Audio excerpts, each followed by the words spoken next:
Hello बच्चों, तो कैसे आप सब। मैं आदिल सर आप सभी का स्वागत करता हूँ एडी क्लासेस में। आज का जो हमारा टॉपिक रहेगा वो रहेगा केमिकल इक्वेशन। पिछली क्लास में हम लोगों ने सीख लिया था केमिकल रिएक्शन क्या होती है और उसकी कैरेक्टरिस्टिक क्या होती है, जिसमें हमने पढ़ा था change in temperature, change in colour, evolution of gas, formation of precipitate, change in state. ये सब कुछ हम लोग पढ़ चुके थे। आज का जो हमारा नया टॉपिक रहेगा वो रहेगा केमिकल इक्वेशन। तो सबसे पहले हम लोग जान लेते केमिकल इक्वेशन क्या होता है। आपने पढ़ा था केमिकल रिएक्शन, तो यही होता है द सिंबॉलिक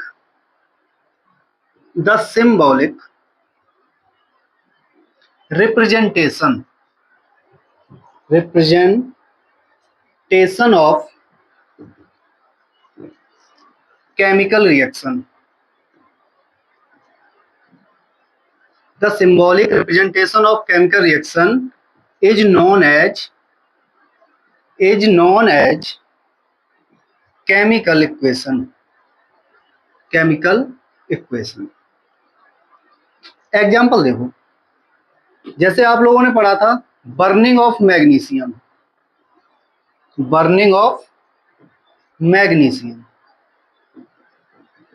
तो ये क्या था, ये एक केमिकल रिएक्शन थी। इसको अगर मैं सिंबल के फॉर्म में रिप्रेजेंट करता है तो वो क्या हो जाएगी, केमिकल इक्वेशन। जैसे मैग्नीशियम प्लस किसकी प्रेजेंस में बर्न होगा, ऑक्सीजन की प्रेजेंस में, क्या बनता है, मैग्नीशियम ऑक्साइड। क्या बनेगा, मैग्नीशियम ऑक्साइड। आप कहोगे सर ये क्या लिख दिया, तो ये जो इक्वेशन में रिप्रेजेंट करी है इसे बोलते हैं वर्ड इक्वेशन। क्या बोलते हैं, वर्ड इक्वेशन। और जैसे मैग्नीशियम क्या लिख दिया मैंने, Mg प्लस O2, क्या बना, MgO। तो ये क्या हो गई, एक केमिकल इक्वेशन हो गई। ये क्या हो गई, एक केमिकल इक्वेशन। तो ये दोबारा से समझ लो इसे। केमिकल इक्वेशन क्या होगी, the symbolic representation of chemical reaction is known as chemical equation. Example में हमने ले लिया था burning of magnesium. Burning of magnesium मतलब magnesium plus oxygen arrow magnesium oxide. इसको बोलते हैं वर्ड इक्वेशन। क्या बोलते हैं, वर्ड इक्वेशन, क्योंकि ये वर्ड के फॉर्म में लिखी हुई है। दूसरा मैंने इसको मैग्नीशियम को Mg लिख दिया, ऑक्सीजन को O2 लिख दिया, MgO को क्या मतलब ऑक्साइड लिख दिया। तो ये क्या हो गई, एक केमिकल इक्वेशन हो गई। जल्दी से इसे नोट करें, इसके बाद हम लोग और एग्जांपल देखते हैं।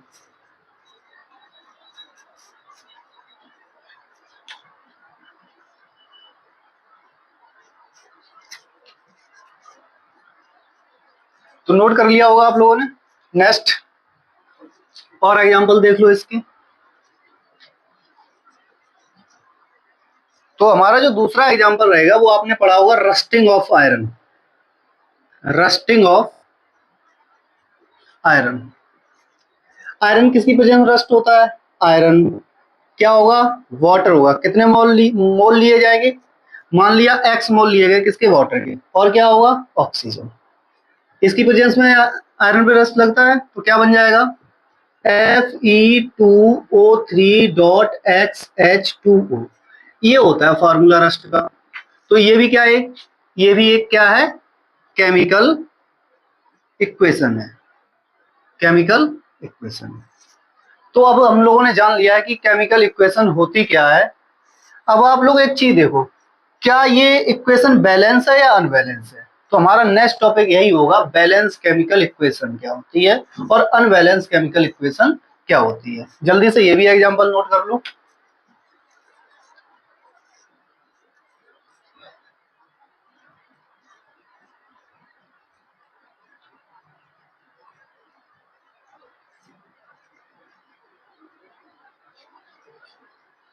हो गया होगा नोट।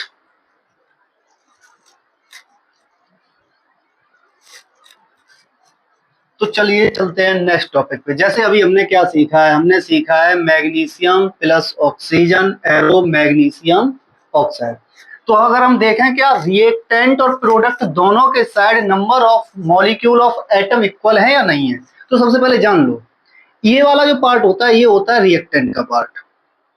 क्या पार्ट होता है, रिएक्टेंट। ये वाला जो पार्ट होता है ये होता है प्रोडक्ट का पार्ट। प्रोडक्ट, रिएक्टेंट और प्रोडक्ट क्या होता है, जो हम फर्स्ट वीडियो में हम लोग देख चुके हैं।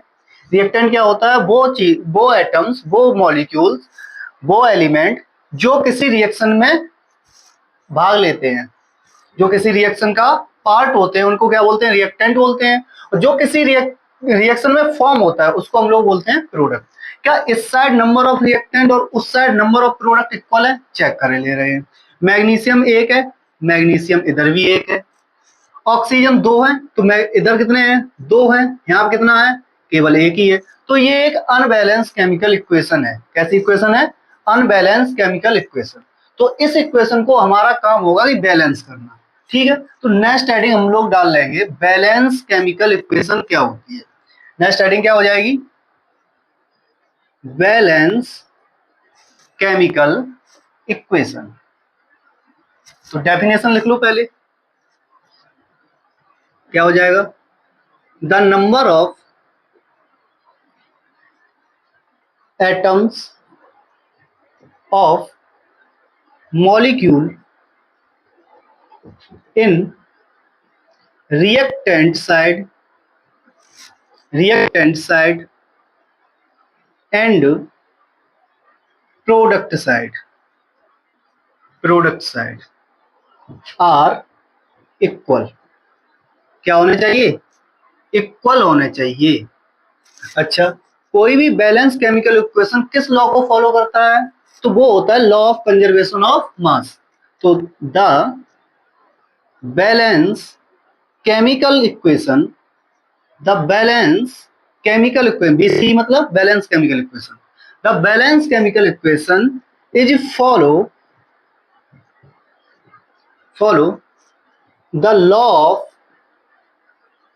of conservation of mass। Law of conservation of mass किस लॉ को फॉलो करेगा? Law of conservation of mass को फॉलो करेगा। ठीक है, तो हम एग्जांपल लेते हैं। मैंने पहला एग्जांपल यही ले लिया, magnesium plus oxygen arrow MgO। तो हम लोग देखते हैं कि इस साइड मैग्नीशियम एक, प्रोडक्ट साइड मैग्नीशियम एक, रिएक्टेंट साइड में ऑक्सीजन दो, प्रोडक्ट साइड ऑक्सीजन एक है। तो हम अगर इस इक्वेशन को बैलेंस करने के लिए, एक तो होगा हमारे पास डायरेक्ट मेथड, एक होगा अलजेब्रिक मेथड। तो हम लोग इस रिएक्शन को पहले हम डायरेक्ट मेथड से सीखते हैं। मैग्नीशियम इधर कितना है? एक, इधर भी इक्वल है। ऑक्सीजन इधर कितने हैं? दो, इधर कितने हैं? एक। तो यहाँ पे क्या करें? हम दो का मल्टीप्लाई कर दें। जैसे ही हमने यहाँ पे दो का मल्टीप्लाई किया, वैसे क्या हो गया? ऑक्सीजन डबल हो गई। ऑक्सीजन डबल होने के साथ मैग्नीशियम भी क्या हो गई? डबल। तो मेरे को यहाँ पे भी दो का मल्टीप्लाई करना पड़ेगा। अब देखो, मैग्नीशियम और ऑक्सीजन, मैग्नीशियम अभी कितनी है? एक थी, दो हो गई इधर। प्रोडक्ट साइड भी मैग्नीशियम कितनी हो गई? दो। ऑक्सीजन इस साइड कितनी हो गई? दो हो गया। इस साइड भी ऑक्सीजन कितनी हो गई? दो। तो हमारा दोनों तरफ क्या हो गया? Number of atoms of molecule are equal. Equal हो गया। तो जल्दी से ये नोट कर लो, उसके बाद हम लोग सीखेंगे किसी भी बैलेंस इक्वेशन को बैलेंस कैसे करते हैं। नोट करो।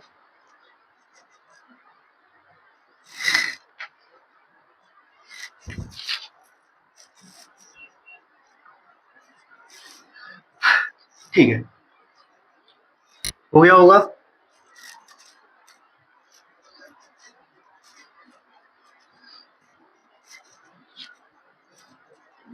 तो किसी भी इक्वेशन को बैलेंस करने के लिए हमारे पास दो मेथड है, एक तो होगा डायरेक्ट मेथड, एक होगा अलजेब्रिक मेथड। तो पहले हम डायरेक्ट मेथड आप लोगों को सिखा रहे हैं, उसके बाद सीखेंगे अलजेब्रिक मेथड क्या होता है। तो देखो बच्चों, एग्जांपल ले लो। जैसे H2 प्लस O2 क्या बन जाएगा? H2O। हाइड्रोजन इधर कितना? एक। रिएक्टेंट साइड हाइड्रोजन दो, प्रोडक्ट साइड हाइड्रोजन दो, ऑक्सीजन रिएक्टेंट साइड दो, प्रोडक्ट साइड एक। क्या ये बैलेंस है? ये अभी बैलेंस इक्वेशन नहीं है। तो इसे क्या करेंगे बैलेंस करने के लिए? क्या करना है? देखो, इधर हाइड्रोजन दो, इधर ऑक्सीजन दो, इधर हाइड्रोजन दो, इधर ऑक्सीजन एक। ऑक्सीजन बराबर करने के लिए मैंने क्या किया? यहाँ पे दो का मल्टीप्लाई किया। जैसे हमने दो का मल्टीप्लाई किया तो ऑक्सीजन बराबर हो गई है, बट हाइड्रोजन कितने हो गए हैं? चार। तो यहाँ पे क्या करें? यहाँ पे भी हमको दो का मल्टीप्लाई करना पड़ेगा। तो समझ में आया? तो ये यहाँ पे मैंने मल्टीप्लाई किया दो का, और यहाँ पे कितना किया? दो का मल्टीप्लाई। ठीक है, नेक्स्ट एग्जाम्पल देखो। H2 plus Cl2 H2 plus Cl2 क्या हो जाएगा, देखो क्या बनता है, HCl बनता है। इधर हाइड्रोजन कितने, दो, इधर क्लोरीन कितना, दो, इधर हाइड्रोजन एक, इधर क्लोरीन एक, तो क्या करें यहाँ पे, क्या कितने मल्टीप्लाई करना पड़ेगा, दो का। तो आई होप ये भी समझ में आया होगा। नेक्स्ट एग्जांपल देखो, N2 plus H2 arrow NH3 क्या बन रहा है, अमोनिया बन रही है। यहाँ पे नाइट्रोजन और हाइड्रोजन और अमोनिया। नाइट्रोजन कितने मॉलिक्यूल, दो, हाइड्रोजन कितने आइटम, दो, इधर कितना, एक, और इधर कितने, तीन। अब देखो बच्चों, अगर मैं नाइट्रोजन को बैलेंस करें तो यहाँ पे कितना का मल्टीप्लाई होगा, बोलोगे दो का मल्टीप्लाई होगा। जब हमने यहाँ पे नाइट्रोजन बैलेंस करने के लिए दो का मल्टीप्लाई कर लिया तो यहाँ पे हाइड्रोजन कितने हो गए, सिक्स, और जब इधर हाइड्रोजन सिक्स हो गए तो यहाँ पे कितने का मल्टीप्लाई करना पड़ेगा मेरे को, तीन का। ठीक है बच्चों, तो ये कितने मल्टीप्लाई कर दिया मैंने, तीन का, और ये इक्वेशन हो गई बैलेंस। देखो नाइट्रोजन दो, नाइट्रोजन दो, हाइड्रोजन सिक्स है तो इधर भी कितना हो गए, थ्री टू जा सिक्स। नेक्स्ट एग्जांपल देख लो, ZnO प्लस Na क्या हो जाएगा, देखो यहाँ पे ये बन जाएगा Na2O प्लस Zn, ये रिएक्शन हो जाएगी। अब यहाँ आप देखेंगे हम लोग, जिंक कितना, एक है, इधर भी जिंक एक है, ऑक्सीजन इधर एक है, इधर ऑक्सीजन एक है, यहाँ पे सोडियम दो है, यहाँ पे सोडियम, सॉरी यहाँ सोडियम एक है और यहाँ कितने हैं, सोडियम दो। तो बैलेंस करने के लिए मेरे कितने मल्टीप्लाई करें यहाँ पे, दो का, तो ये इक्वेशन हो गई बैलेंस। अच्छा चलो एक और एग्जांपल ले ले रहे हैं, कौन सा ले लें, चलो ये वाला देखो,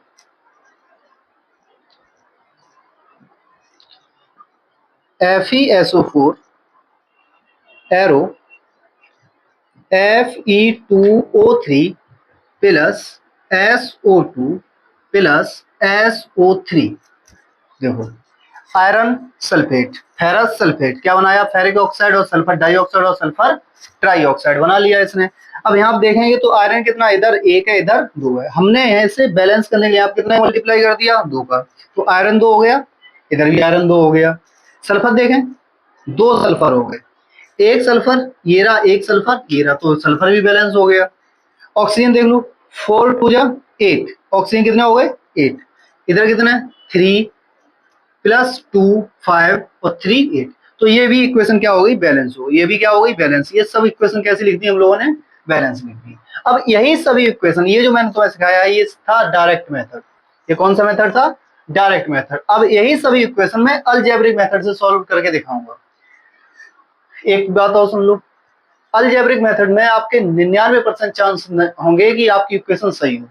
इस इक्वेशन में टाइम भी लग सकता है, डायरेक्ट मेथड में आपको टाइम भी लग सकता है और इक्वेशन गलत भी हो सकती है, लेकिन जो अलजेब्रिक मेथड होगा उसमें आपका 90% चांस क्या है कि आपकी इक्वेशन हमेशा सही हो। जल्दी से नोट करो इसे।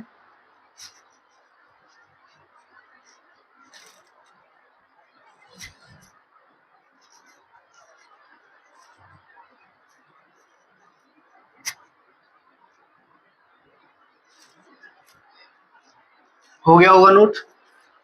चल अब नया मेथड सीख रहे हैं हम, किसी भी इक्वेशन को बैलेंस करने के लिए एक नया मेथड। मेथड क्या है समझो इसे, ध्यान से समझना। हमने इक्वेशन ले ली है H2 plus O2 arrow H2O, ये इक्वेशन ले ली है। क्या करो आप लोग, इन सभी के आगे मान लो A, इसका कोफिशिएंट A मान लिया, इसका कोफिशिएंट B मान लिया और इसका कोफिशिएंट C मान लिया आपने। ठीक है, हमने क्या करेंगे, सभी के कोफिशिएंट मान लेंगे, A B C D E जहां तक जाएगा हम मानते रहेंगे। अब देखो यहाँ पे हाइड्रोजन कितने हैं, दो हैं, इधर हाइड्रोजन कितने हैं, दो हैं। हमको रिएक्टेंट साइड एटम्स देखने हैं और प्रोडक्ट साइड एटम देखने हैं। तो रिएक्टेंट कितने हैं, रिएक्टेंट साइड हाइड्रोजन कितने हैं, दो, तो इसे लिखेंगे 2A। क्या लिखेंगे, 2A। इधर कितने हैं, दो, इक्वल टू 2C, क्या लिख देंगे, 2C। तो हाइड्रोजन के लिए मैंने लिख लिया। अब किसके लिए लिखें, ऑक्सीजन। ऑक्सीजन इधर कितना है, दो है, इधर ऑक्सीजन कितना है, एक है, तो क्या लिखेंगे, 2B बराबर कितने, C। केवल एक है तो उनके लिए क्या लिख दिया, C लिख दिया। अब हम लोग अपनी तरफ से लेट मान लो A इक्वल टू 1, अपनी तरफ से ही माने, तुम हमेशा क्या मान लो, A के इक्वल 1 मान लो। जब आपने ए के इक्वल 1 माना तो यहाँ क्या हो जाएगा, यहाँ पे जब आप 1 रखोगे 2 से 2 कट जाएंगे, 2 से 2 ये कट जाएंगे, तो सी बराबर भी क्या आ जाएगा आपका 1 आ जाएगा। देखो यहाँ पे आपने 2 से 2 कट गया, ए की जगह क्या रख दिया 1, तो सी बराबर क्या आ जाएगा 1। जब आपका सी बराबर 1 आ गया, यहाँ क्या आ गया सी बराबर 1, तो 2b बराबर कितना हो जाएगा 1, तो b बराबर क्या आ जाएगा 1/2, तो b बराबर क्या हो गया 1/2। रख दो ए बी सी की जगह पे ये सभी वैल्यू आप रख दो। ए की जगह 1 तो 1H2 प्लस बी की जगह 1/2, 1/2 O2 एरो, सी की जगह 1 तो 1H2। क्या कोई इक्वेशन आप फ्रैक्शन बैलेंस करोगे? नहीं सर, ऐसा तो नहीं करेंगे।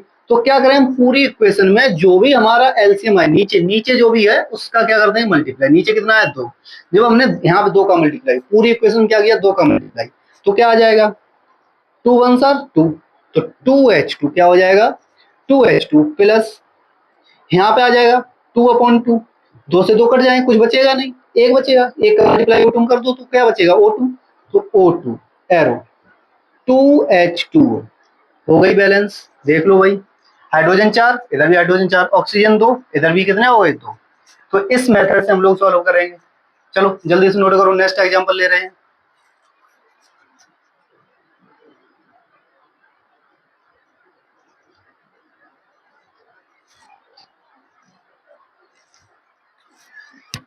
हो गया होगा, नेक्स्ट एग्जांपल देखो।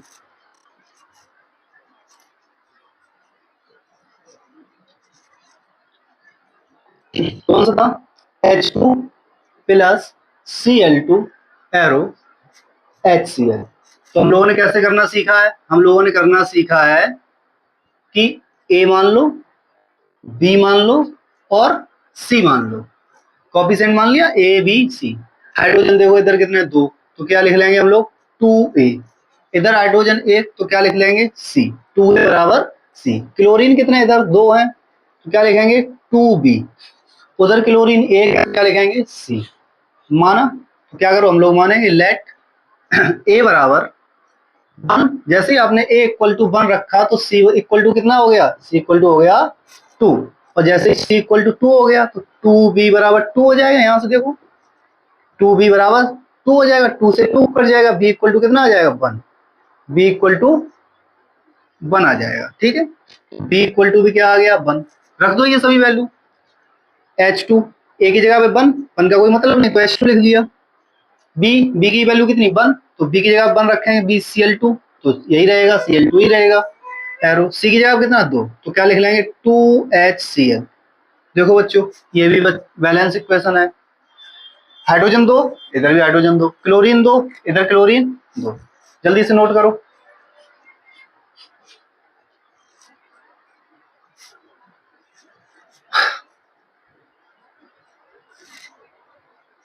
नेक्स्ट रिएक्शन, एक और एग्जांपल से समझते हैं हम लोग।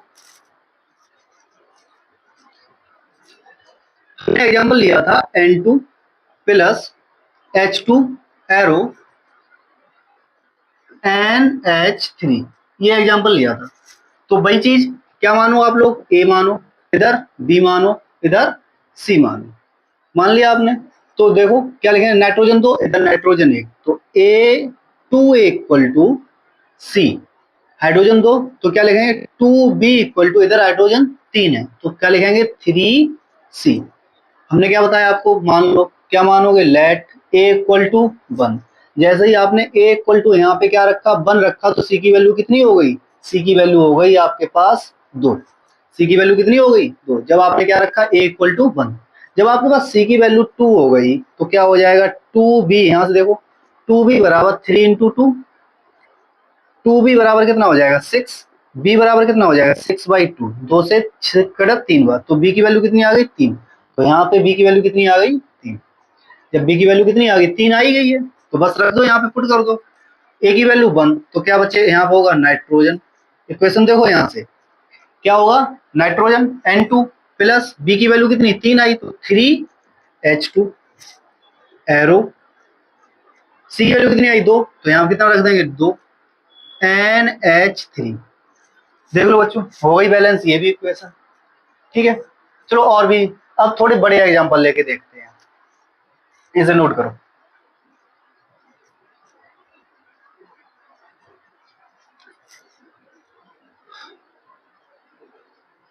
हो गया होगा। नेक्स्ट देखो,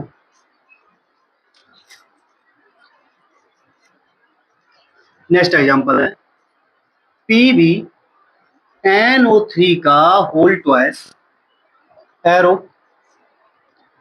PbO plus NO2 plus O2।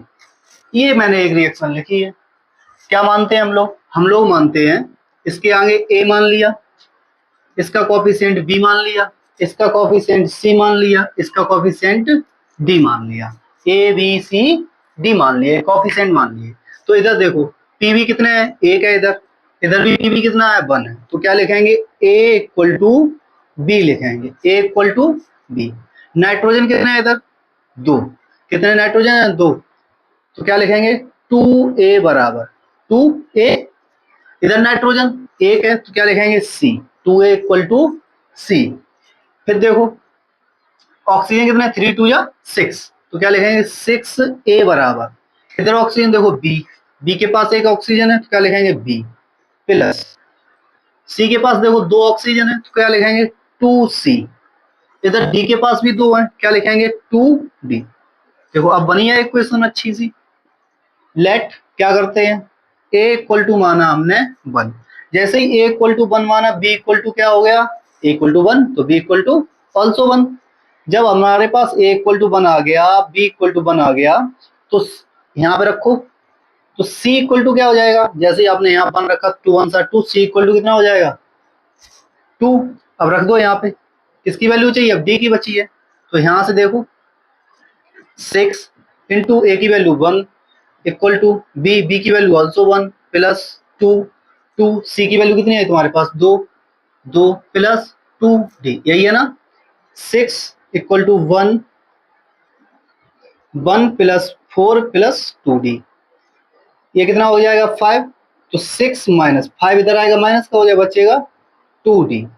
और D बराबर निकालेंगे, यहां से बचा 1, 2D बराबर क्या बचेगा 1, और D बराबर क्या आ जाएगा 1/2। डी की वैल्यू आ गई 1/2, ए की वैल्यू 1, बी की वैल्यू 1, सी की वैल्यू 2। रख दो ये सभी वैल्यू वहां पे, तो क्या हो जाएगा, ए की वैल्यू 1, तो PbNO3 का होल ट्वाइस एरो। अब क्या बचा देखो, बी की वैल्यू 1 तो PbO प्लस सी की वैल्यू 2 तो 2NO2 प्लस डी की वैल्यू कितनी आई है 1/2, 1/2 क्या है O2। ठीक है बच्चों।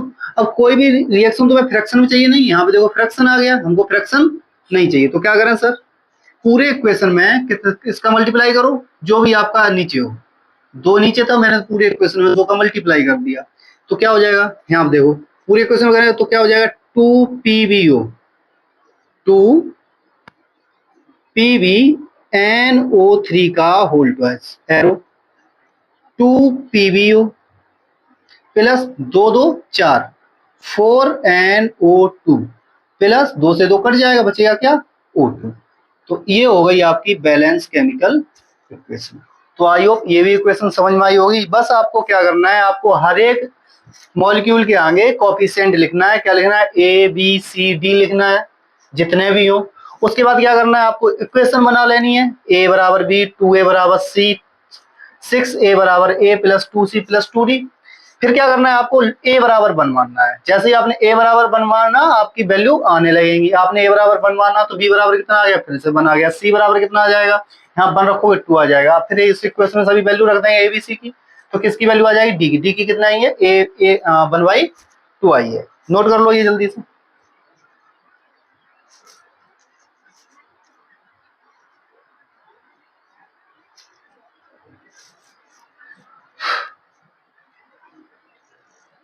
नोट हो गई होगी। नेक्स्ट रिएक्शन देखो,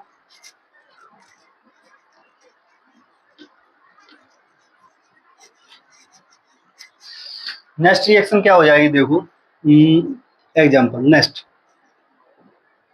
Fe plus HCl arrow FeCl3 plus H2, ये कोई इक्वेशन है। तो हम क्या करें, सबसे पहले ए मानो, इसका कोफिशिएंट बी मानो, इसका कोफिशिएंट सी मानो, इसका कोफिशिएंट डी मानो। क्या करो, बस इक्वेशन बराबर करो। आयरन कितना, एक, इधर भी एक, क्या लिखेंगे, ए इक्वल टू सी, हाइड्रोजन 1 है इधर, इधर हाइड्रोजन 2 है, तो क्या लिखेंगे, B equal to 2d। Cl कितना, एक है, इधर Cl 3 है, तो देखो B equal to 3C, B equal to 3C। हमने क्या बताया आपको, हमने बताया A इक्वल टू 1 मान लो, let A equal to 1। A equal to यहाँ पे 1 रखा तो C इक्वल टू भी कितना हो जाएगा, 1। A इक्वल टू 1 तो C इक्वल टू भी 1। C की वैल्यू कितनी आ गई, 1। अब C की वैल्यू जब 1 आ गई, यहाँ पे तो C है नहीं, यहाँ पे है C, C की जगह क्या रख देंगे, 1 रख देंगे, तो B की वैल्यू आ जाएगी मेरे पास। यहाँ पे जब C बराबर 1 रखा, 1 इंटू 3, तो B की वैल्यू 3। अब B की वैल्यू आ गई मेरे पास, अब बचा क्या D, तो D की वैल्यू यहाँ से निकल आएगी, यहाँ से निकल आएगी, B की जगह क्या रख दो, 3, तो यहाँ पे क्या बन जाएगा बच्चा, यहाँ बन जाएगा आपके पास, B की जगह 3 रखा तो 2D, और D बराबर क्या हो जाएगा, 3/2। तो D की वैल्यू क्या आ गई आपके पास, 3/2। ठीक है, रख दो ABC की जगह पे। आयरन कितना, A की वैल्यू 1, तो बस Fe। B की वैल्यू कितनी आई, 3, तो 3HCl एरो। C की वैल्यू भी कितनी, 1, तो क्या लिखेंगे, बस FeCl3 प्लस D की वैल्यू कितनी, 3/2, तो 3/2H2। ठीक है, हमको फ्रैक्शन में चाहिए नहीं, फ्रैक्शन में चाहिए नीचे कितना है, 2, तो 2 से क्या कर देंगे, मल्टीप्लाई कर देंगे, तो क्या हो जाएगा बच्चा, देखो 2Fe plus 6HCl arrow 2FeCl3 plus 3H2। हो गई है भी इक्वेशन बैलेंस। नोट करो जल्दी से।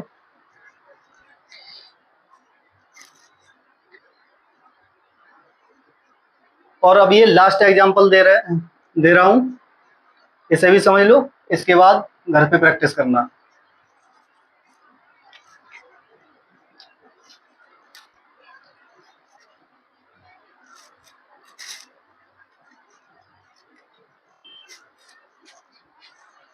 देखो,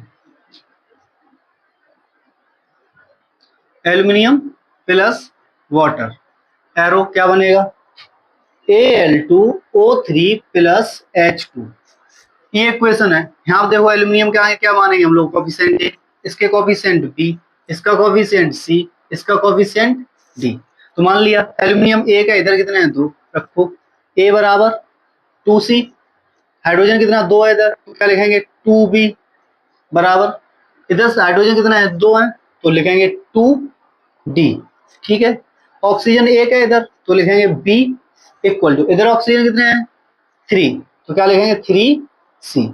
मानो let A equal to 1, A equal to 1 माना आपने, यहाँ पे A की वैल्यू 1 रखी, तो C इक्वल टू कितना आ जाएगा, 1/2 आ जाएगा, C इक्वल टू 1/2। जब C की वैल्यू 1/2 आ गई, फिर कहाँ रखना है ये वैल्यू, हमको वैल्यू चाहिए, तो C की वैल्यू कहाँ रखनी पड़ेगी, यहाँ पर रखनी पड़ेगी। C की जगह क्या रखोगे, 1/2 रखोगे, B बराबर कितना आ जाएगा, 3 इंटू 1/2, दैट मीन्स 3/2। तो B की वैल्यू कितनी आ गई, 3/2 आ गई। हमारे पास B की वैल्यू आ गई कितनी, 3/2। देखो 2 से 2 कट जाएंगे, यहाँ पे कट जाएंगे, जो B की वैल्यू होगी भाई किसकी वैल्यू होगी, D की, तो B की वैल्यू कितनी आई, 3/2, तो D की वैल्यू भी कितनी हो जाएगी, 3/2 हो जाएगी। समझ में आया, तो ये सभी वैल्यू कहाँ पुट कर देंगे, इस इक्वेशन में हम लोग पुट कर देंगे। तो A की वैल्यू 1, तो क्या हो जाएगा, Al प्लस B की वैल्यू 3/2, तो 3/2 H2O एरो।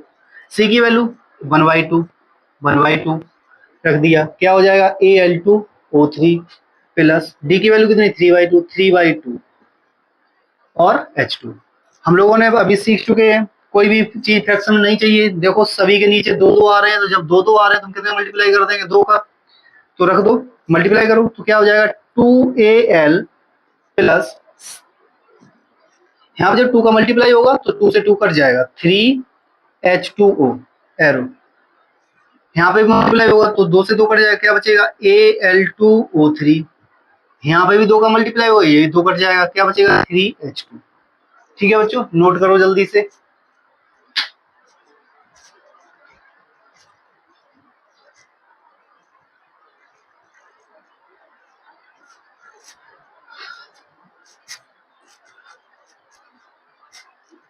तो ये नोट हो गया होगा। तो आज हम लोगों ने सीख लिया है कि केमिकल इक्वेशन क्या होती है और किसी भी केमिकल इक्वेशन को बैलेंस कैसे करते हैं। थैंक यू बच्चों।